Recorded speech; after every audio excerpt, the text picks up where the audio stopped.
Hello guys, welcome to daily PCS. हम आज आपके सामने लेकर आए हैं 7 अप्रैल 2026 का करंट अफेयर्स। तो चलिए जो मेन न्यूज़ हैं वो देख लेते हैं। तो सबसे पहले खबर है हमारी कि Kalpakkam fast breeder reactor attains criticality defining step, PM ने ऐसा कहा। तो कलपक्कम फास्ट ब्रीडर रिएक्टर जो है, सबसे पहले हम ये देख लेते हैं कि ये जो अपना फास्ट ब्रीडर रिएक्टर है कलपक्कम, ये हमारा ना इंडिजीनियसली डेवलप्ड है। ठीक है, मतलब इसके अलावा जो हमारे इससे पहले के जो फास्ट ब्रीडर रिएक्टर थे, जो न्यूक्लियर पावर प्लांट थे, उनमें क्या था कि हम कल जो था हमने किसी न किसी कंट्री की हेल्प लेके और फिर उससे हमने बनाया था। ठीक है, पर ये जो कलपक्कम पावर प्लांट था, न्यूक्लियर पावर प्लांट, ये हमारे इंजीनियर्स ने खुद ने मिलकर बनाया था। तो ये एक इंडिजीनियस है। सबसे इम्पोर्टेंट ये है, तमिलनाडु में है ये। ठीक है, अच्छा, अब बात आती है क्रिटिकलिटी की। तो क्रिटिकलिटी का मतलब क्या है? तो क्रिटिकलिटी का मतलब ये है कि हम जो इसमें फ्यूल पड़ता है, ठीक है, तो वो फ्यूल, जैसे कि ये जो भी न्यूक्लियर पावर प्लांट में जो फ्यूल जनरेशन, इलेक्ट्रिसिटी जनरेशन है, वो 3 स्टेज प्रोसेस है। ठीक है, ये विज़न किसका था? तो ये विज़न होमी जहांगीर बाबा का था, होमी बाबा। ठीक है, तो उनका क्या, ये 3 स्टेज में क्या होता है कि जैसे पहले स्टेज में हमने प्रेशराइज्ड हाई वाटर जो रिएक्टर होता है, उसमें हम नेचुरल यूरेनियम का फ्यूल देते हैं। ठीक है, पहली स्टेज में। फिर उसके बाद हम क्या करते हैं, उससे उससे हमारी इलेक्ट्रिसिटी जनरेट होती है। ठीक है, और जो हमारा जो फ्यूल होता है, इससे जो वो वहाँ यहाँ से जो यूरेनियम है वो तो डिप्लीट हो गया। तो डिप्लीटेड यूरेनियम और क्या बना, कुछ यूरेनियम प्लूटोनियम में कन्वर्ट हो गया। ठीक है, तो इसके बाद अपना आता है प्लूटोनियम फास्ट ब्रीडर रिएक्टर। ठीक है, तो ये हमारी स्टेज 2 आ गई। ठीक है, तो स्टेज 2 में क्या होता है कि जो plutonium fuelled fast breeder reactor होते हैं, ठीक है, तो इनमें क्या है कि इनमें जो यहाँ से वो निकला, यहाँ से जो प्लूटोनियम निकला वो यहाँ फ्यूल कर रहा है। ठीक है, इसमें हमने ऊपर से क्या डाला, तो इसमें हमने थोरियम दिया। अब थोरियम जो है वो हमारे नेशन में अबंडेंट मात्रा में पाया जाता है। ठीक है, तो ये जो है, इससे हमको क्या हेल्प मिलेगी कि जो हम एक तो पहली स्टेज में इलेक्ट्रिसिटी बना लिए, फिर अपने यहाँ का जो यहाँ इससे जो प्लूटोनियम निकला, तो फ्यूल ही अगले जो रिएक्टर है उसको फ्यूल कर रहा है। जो पहले इससे जो पहले स्टेज से जो एक्सक्रीशन निकला फ्यूल का, वो अगले स्टेज पे फ्यूल का काम कर रहा है। ठीक है, तो और इंडिया ने ये अटेन कर लिया है, तो इसको हम बोलते हैं क्रिटिकलिटी। कितने मेगावाट का? तो 500 गीगावाट का जो है हमारा पास पावर जनरेशन की क्रिटिकलिटी अटेन हो गई है। ठीक है, India's first indigenous fast breeder reactor. ठीक है, अगली हमारी न्यूज़ है कि खेलो इंडिया ट्राइबल गेम्स हुए थे। ठीक है, कहाँ हुए? तो छत्तीसगढ़ में। छत्तीसगढ़ माँ सुंदर मेल, भारत के जनजातीय खेल। ठीक है, तो छत्तीसगढ़ में खेलो इंडिया ट्राइबल गेम्स हुए थे। तो इसमें जो चैम्पियन रहा वो कौन रहा? कर्नाटक। तो ओवरऑल इसने 23 गोल्ड मेडल्स जीते। ठीक है, अब ये छत्तीसगढ़ में हुआ, कर्नाटक जो है इसका ओवरऑल, इसका जो है विनर था, ओवरऑल चैम्पियन। और ये इनका कौन सा एडिशन है? एडिशन, तो ये फर्स्ट एडिशन ही था। किसका? खेलो इंडिया ट्राइबल गेम्स का, KITG। ठीक है, एक और चीज़ कि इसका मस्कट कौन का क्या था? मस्कट मीन्स शुभांकर जो होता है। ठीक है, तो इसका मस्कट है मोरवीर। मस्कट याद रखिएगा, मोरवीर है। ठीक है, हमारी अगली न्यूज़ है कि गुजरात असेंबली ने यूनिफॉर्म सिविल कोड को पास कर दिया है। यूनिफॉर्म सिविल कोड बिल को पास कर दिया है। ठीक है, और ये ऐसा करने वाली सेकंड स्टेट बन गई है। किसके बाद? उत्तराखंड के बाद। तो इससे पहले किसने पास किया? तो इससे पहले ये काम उत्तराखंड ने पहले ही कर रखा है। ठीक है, फिर अगला देखते हैं, platinum jubilee of PTC Saharanpur. ठीक है। तो पीटीसी का क्या है, तो पीटीसी है पोस्टल ट्रेनिंग सेंटर, ठीक है। सहारनपुर कहाँ का है डिस्ट्रिक्ट, तो यूपी में है, ठीक है। तो जो पीटीसी सहारनपुर है, तो वहाँ पे उसकी जो है ये प्लेटिनम जुबली है। प्लेटिनम मतलब 75th एनिवर्सरी, ठीक है। तो ये वहाँ की 75th एनिवर्सरी है पीटीसी सहारनपुर की। तो ये हमारी एक न्यूज़ है, ठीक है। तो चलिए क्वेश्चन आंसर के फॉर्म में देख लेते हैं। तो India becomes the only first country to have commercial operating fast breeder reactor, कि इंडिया पहला ऐसा कंट्री है जिसने commercially operating fast breeder reactor बनाया। तो यहाँ पे हमारा हमने बनाया, ये बात सही है, पर हम पहले नहीं हैं। पहला कौन था, तो पहला कंट्री था रशिया, ठीक है। तो इंडिया कौन सा कंट्री है, तो इंडिया सेकंड नंबर पे आता है, ठीक है। Kalpakkam is also known as Madras atomic nuclear power plant. It was commissioned on 24 January 1984 with capacity of 470 megawatt, ठीक है। तो ये जो है क्या कहते हैं कि हमारा जो है क्या कहते हैं कि ये जो न्यूक्लियर पावर प्लांट है हमारा मद्रास में, इसको कलपक्कम पावर प्लांट, ये कब कमीशन हुआ था, तो 1984 में। और याद रखिएगा कि ये जो है अपना इंडिजीनियसली डेवलप्ड, ठीक है, पावर प्लांट है।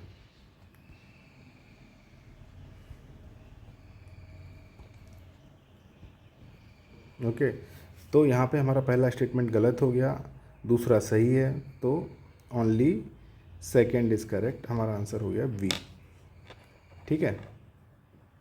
फिर अगला आगे देखते हैं, सिग्निफिकेंस क्या है। तो सेकंड स्टेज ब्रेक थ्रू, हमने आपको बताया था कि अभी जो हमने आप उसको फिगर में आपको समझाया था कि जो सेकंड स्टेज है वहाँ पे ये ब्रेक थ्रू मिला है।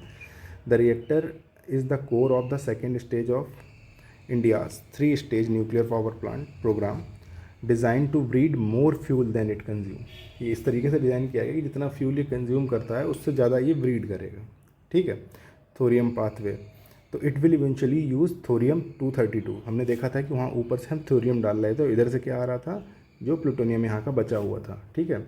As blanket to produce uranium 233 unlocking India's vast thorium reserve the world's largest for the third stage. तो थर्ड स्टेज के लिए फिर हम क्या करेंगे इसमें, और थर्ड स्टेज में जो है ये बन के जाएगा यहाँ से यूरेनियम 233 और हम थोरियम डालेंगे, ठीक है।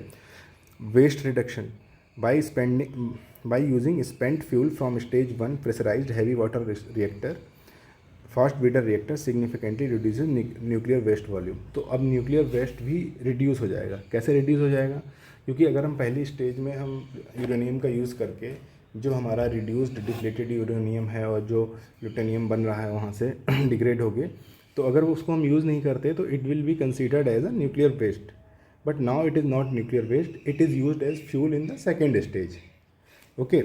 तो India joins Russia which operates VN600 VN800 reactor, okay.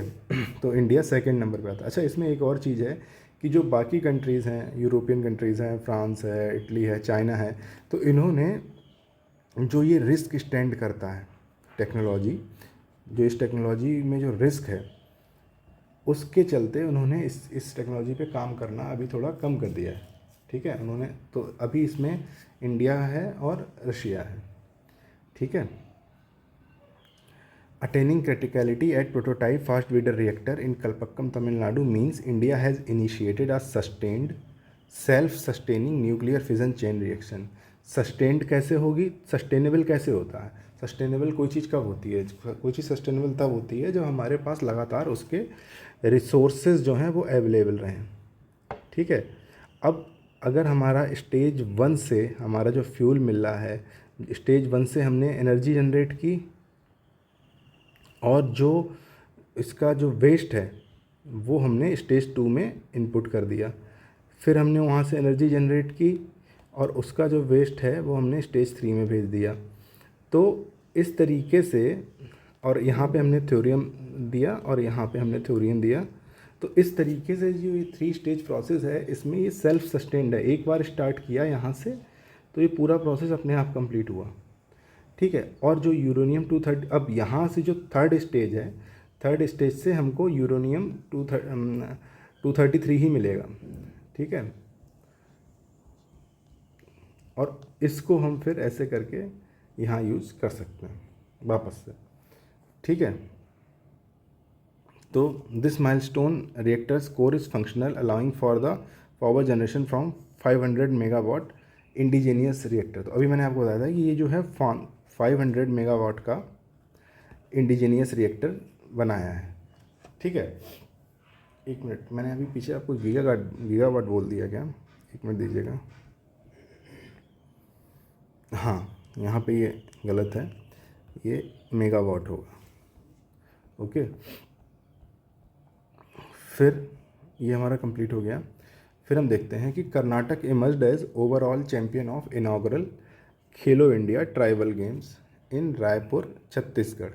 तो सबसे पहले तो हमने देखा कि ये कर्नाटक विनर है, इनॉग्रल है, ठीक है। हुआ कहाँ पे है? रायपुर में, छत्तीसगढ़ में, ठीक है। ये सारी चीज़ें इंपॉर्टेंट हैं और ये हमने सारी देख ली, तो ये हम मानते हैं ये सही स्टेटमेंट है, ठीक है। It was a third edition of Khelo India tribal games. ये हम जस्ट ऊपर वाले सेंटेंस में ही लिखा है कि ये इनॉग्रल है। Inaugural means opening ceremony, opening इसका मतलब ट्राइबल इंडिया जो खेलो इंडिया ट्राइबल गेम्स है उसका ये पहला एडिशन है, तो ये तो गलत हो गया। It is the first edition, तो यानी कि ये स्टेटमेंट गलत है। तो पहला सही है, दूसरा गलत है, तो ओनली वन, ठीक है। तो इसका आंसर हो जाएगा सी, ठीक है।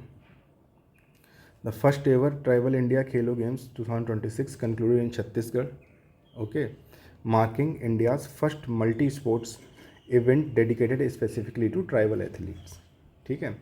गेम्स कब स्टार्ट हुए, डेट्स क्या थी? तो 25 मार्च 2026 से 3 अप्रैल 2026 तक, ठीक है। वेन्यू क्या था? रायपुर, जगदलपुर, सुरगुजा, ओके। तो तीनों चीज़ें हमको, तीनों ही नाम हमको ध्यान रखने हैं, रायपुर, जगदलपुर और सुरगुजा, ठीक है। अब ये बहुत इम्पॉर्टेंट है कि कौन सी जो हमारी मिनिस्ट्री है उसने ये ऑर्गेनाइज़ किया। तो मिनिस्ट्री ऑफ यूथ अफेयर्स। अभी जो पिछला यूपीपीसीएस का एग्ज़ाम हुआ उसी में उन्होंने एक क्वेश्चन पूछा था, उसका आंसर था मिनिस्ट्री ऑफ ट्राइबल अफेयर्स, ठीक है। तो यूथ अफेयर्स एंड स्पोर्ट, तो उसका जो अगर फिर से ये क्वेश्चन पूछता है कि खेलो इंडिया ट्राइबल गेम्स किसने ऑर्गेनाइज़ कराए, ठीक है, और उसमें एक ऑप्शन उन्होंने मिनिस्ट्री ऑफ ट्राइबल अफेयर्स दे दिया और आपने टिक लगा दिया, तो वो गलत हो जाएगा। इस बार खेलो इंडिया ट्राइबल गेम्स ज़रूर हैं, पर youth affairs and sports Sai ने और Indian Olympic association, other national sports federation और गवर्नमेंट ऑफ छत्तीसगढ़, तो इनका सबका मिक्स्ड वेंचर था, जॉइंट वेंचर था, ठीक है। मस्कट क्या था? तो मस्कट था हमारा मोरवीर, ठीक है, मोरवीर, ओके। अब अच्छा, छत्तीसगढ़ की खुद की रैंक क्या थी? छत्तीसगढ़ 9th प्लेस पे आया, ठीक है, जिसमें मैंने 3 गोल्ड, 10 सिल्वर और 6 ब्रॉन्ज जीते। तो ये इतना इम्पोर्टेंट नहीं है, 9th प्लेस पे आया छत्तीसगढ़, याद रखिए। Total of 3800 athletes from 30 states and union territory ने पार्टिसिपेट किया। कितने स्पोर्ट कैटेगरी थी? 9 स्पोर्ट्स, ठीक है। मेडल टैली देख लेते हैं। तो पहली पोजीशन पे आया कर्नाटक, दूसरी पे उड़ीसा और तीसरे पे झारखंड, ठीक है। तो कर्नाटक पहले पोजीशन पे आया, तो 23 गोल्ड, 8 सिल्वर एंड 7 ब्रॉन्ज। तो टोटल कितने मेडल जीते कर्नाटक ने? 38। उड़ीसा कौन से नंबर पे आया? उड़ीसा आया 52nd नंबर पे विद टोटल मेडल टैली 57। पर 57 इसमें मेडल ज़रूर जीते हैं, पर गोल्ड कितने जीते हैं? 21। गोल्ड किसके ज़्यादा हैं? कर्नाटक के। तो इसीलिए कर्नाटक की पोजीशन फर्स्ट है, क्योंकि उसके गोल्ड ज़्यादा हैं 21, 23। और उड़ीसा की पोजीशन सेकंड है, क्योंकि उसके गोल्ड कितने हैं? 21, ठीक है। इस तरीके झारखंड 35 मेडल जीता है, पर गोल्ड कितने हैं? झारखंड के गोल्ड हैं 16, उड़ीसा के 21 और यहाँ पे 23, ठीक है। अच्छा, डेमोन्स्ट्रेशन इवेंट के तरीके से यहाँ पे मलखम्ब और कबड्डी भी इंट्रोड्यूस किया गया, ठीक है।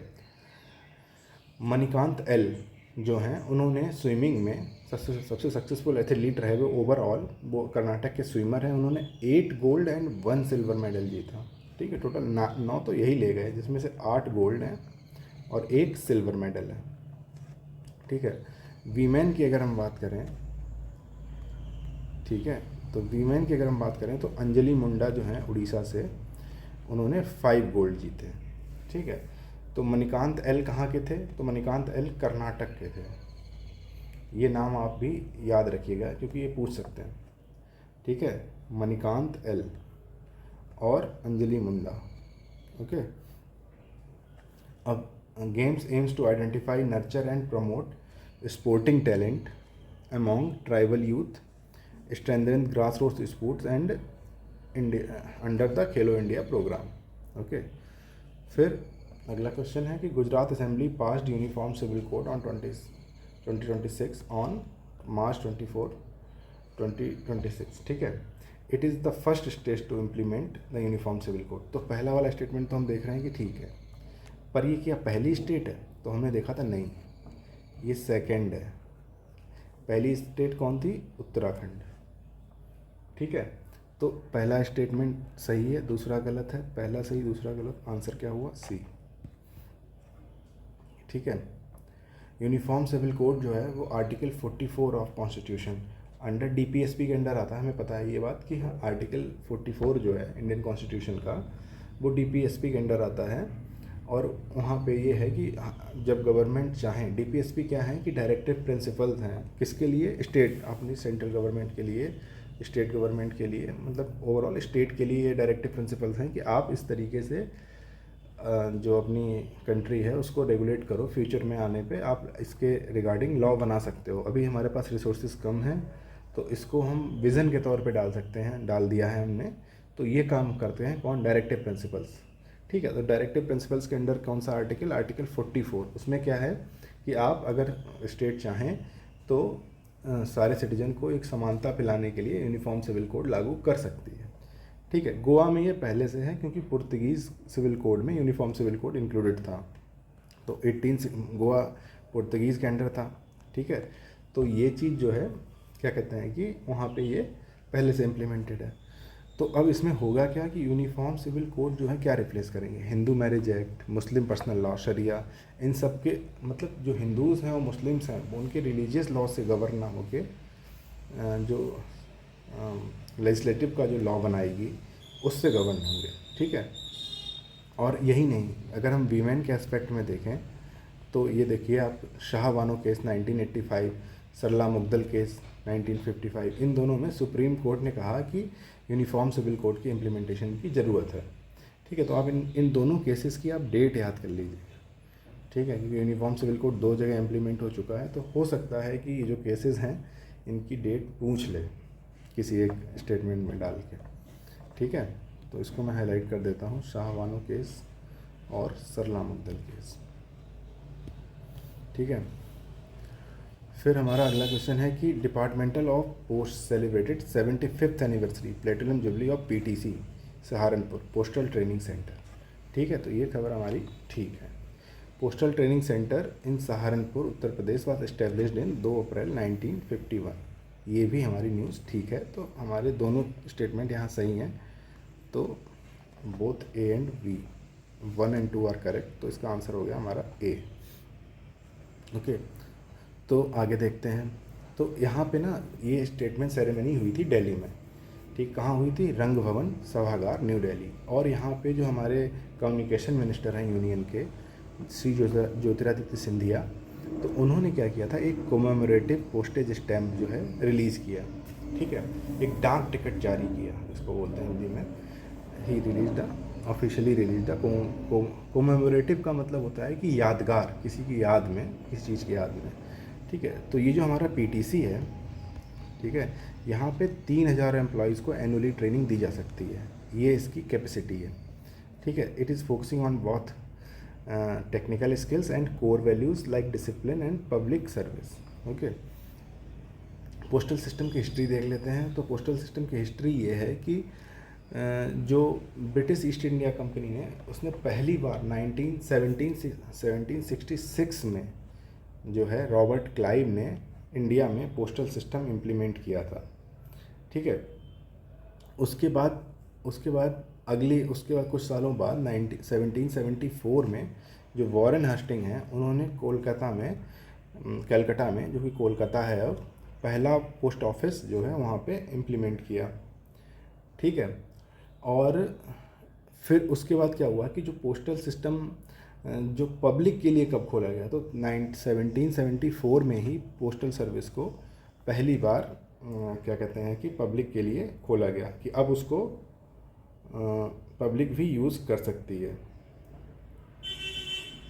ओके, तो उसके बाद अगला देखते हैं। तो ठीक है, यहाँ आज की हमारी खबरें इतनी ही हैं। अब हम एक बार जल्दी से वो देख लेते हैं, पिछले लेक्चर में हमने क्या देखा। तो हमने ये देखा था कि धुरंधर ने हमारे जो चेतक स्क्रीन अवार्ड्स थे उनको जीता था। मेजर मतलब सबसे ज़्यादा अवार्ड धुरंधर को मिले थे।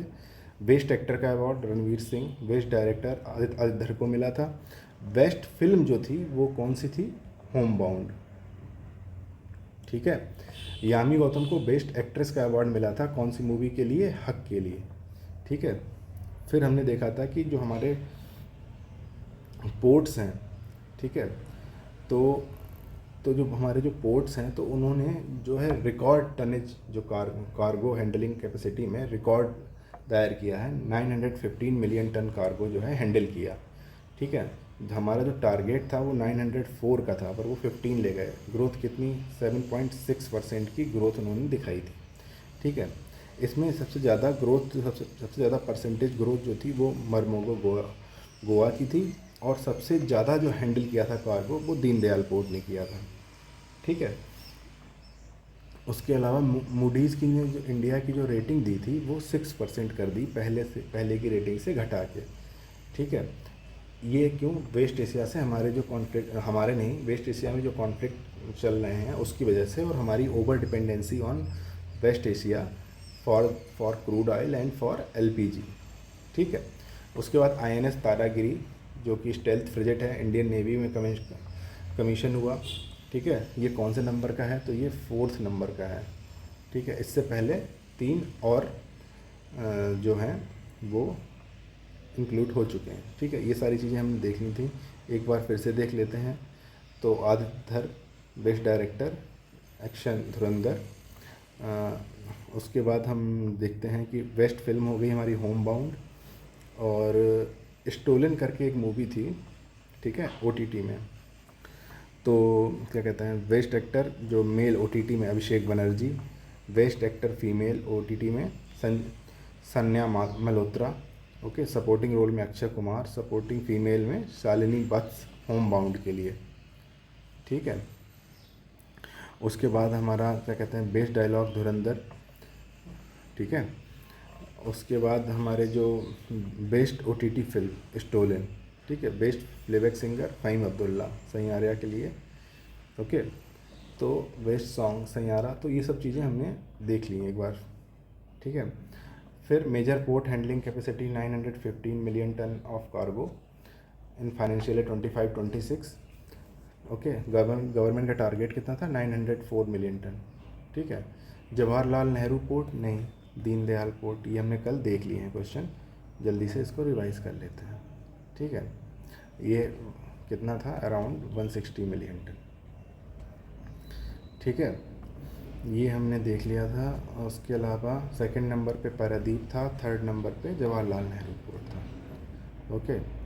सबसे ज़्यादा ग्रोथ मरमुगाओ पोर्ट की गोवा के थी, हाईएस्ट ग्रोथ 15.91%। उसके बाद कोलकाता डॉक सिस्टम। ओके। फिर हमने देखे थे major ports, Deendayal port Kandla Gujarat में, मुंबई पोर्ट मुंबई और जवाहरलाल नेहरू पोर्ट दोनों महाराष्ट्र के थे, मरमुगाओ गोवा, न्यू मैंगलोर कर्नाटक का है, कोचीन पोर्ट केरला का है, Chidambaram VO Chidambaram port Tamil Nadu, Chennai port Tamil Nadu, Ennore Kamarajar port Tamil Nadu, Visakhapatnam port Andhra Pradesh, Paradip port Orissa, Kolkata port west Bengal और हल्दिया पोर्ट वेस्ट बंगाल। ये हमने देख लिया था। ठीक है। फिर मोदीज़ की रेटिंग देख ली थी। इकोनॉमिक सर्वे ने पॉजिटिव ग्रोथ प्रोजेक्ट की थी 6.8 से 7.2%। ठीक है। एलपीजी 55% और crude oil and 90% for LPG needs. India किस पे डिपेंड करता है, वेस्ट एशिया पे। मूडीज़, लेकिन जो मूडीज़ की जो रेटिंग है वो स्टेबल रखी थी उसने, Baa3 की स्टेबल रेटिंग दी थी इंडिया को, कि ग्रोथ तो होगी, स्लो होगी पर स्टेबल कांस्टेंट ग्रोथ होगी। गोल्डमैन सैक्स ने रेटिंग को 5.9 कर दिया 7 से। S&P ग्लोबल की जो रेटिंग थी वो रेटिंग बढ़ा के 40 बेसिस पॉइंट से 7.1% कर दी थी। ठीक है, फिर तारागिरी अपना स्टेल्थ 4th स्टेल्थ प्रोजेक्ट था। स्टील अथॉरिटी ऑफ इंडिया ने इसको क्या कहते हैं इम्प्लीमेंट किया। ठीक है, नहीं, स्टील अथॉरिटी ऑफ इंडिया ने इसके कंस्ट्रक्शन के लिए जो special class steel grade steel है वो प्रोवाइड की थी। तो ये टोटल ही इंडिजेनियसली डेवलप्ड हुआ है। ठीक है, प्रोजेक्ट 17A, प्रोजेक्ट का नाम क्या है 17A नीलगिरी क्लास। ठीक है, बनाया किसने है, Mazagon dock ship builders limited. Mazagon dock, MDL बोलते हैं इसको, Mazagon dock ship builders limited. इसमें MR सैम और ब्रह्मोस जो कि supersonic surface to surface and surface to air missile है। ओके, तो ये इस पे ये इससे इक्विप्ड है।